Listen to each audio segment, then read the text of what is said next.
I'm Brian Graham, Manager of Treasury at Connect First Credit Union, and this is your monthly economic update.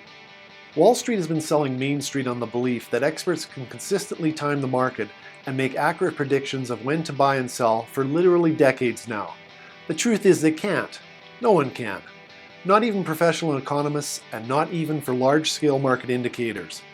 As economics Nobel laureate Paul Simonson long ago noted in a 1996 Newsweek column, commentators quote economic studies alleging that market downturns predicted 4 of the last 5 recessions.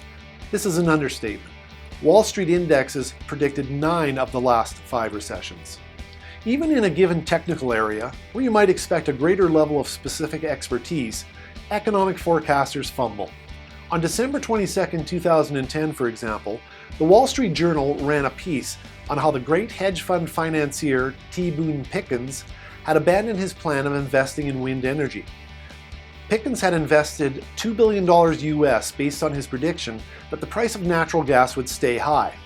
Well, it didn't, plummeting as the drilling industry's ability to unlock methane from shale beds improved, in a turn of events even an expert like Pickens failed to foresee. So why do people put so much stock into predictions based on finance and the economy and the strategists that provide them? Probably because there's a desire among investors to think of finance as a science like physics or engineering. We want to think that variables can be measured cleanly, with precision, and in ways that make sense to us. But finance and economics aren't like physics, operating in a world that is messy, disorderly, and utterly chaotic to the point where measurements either break down or are of limited predictive value. In truth, finance is much closer to something like sociology, which is barely a science, and is driven by irrational, uninformed, emotional, vengeful, and hormonal human brains. And why are the experts, along with us non-experts, so bad at making predictions? It is because, essentially, the world is a messy, complex, and contingent place with countless variables and confounding factors which our brains are simply not equipped to evaluate. We evolved the capacity to make snap decisions based on short-term predictions, not rational analysis about long-term investments, and so we deceive ourselves into thinking that experts can foresee the future.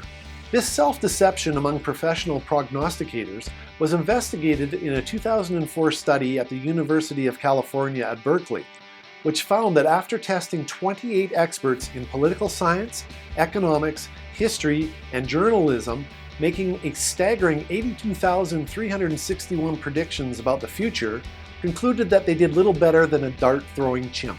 There was, however, one significant factor that resulted in greater predictive success, and that was the cognitive style of the prognosticator. Those who knew a little about many things, dubbed foxes, did consistently better than those who knew a lot about one main area of expertise, dubbed hedgehogs.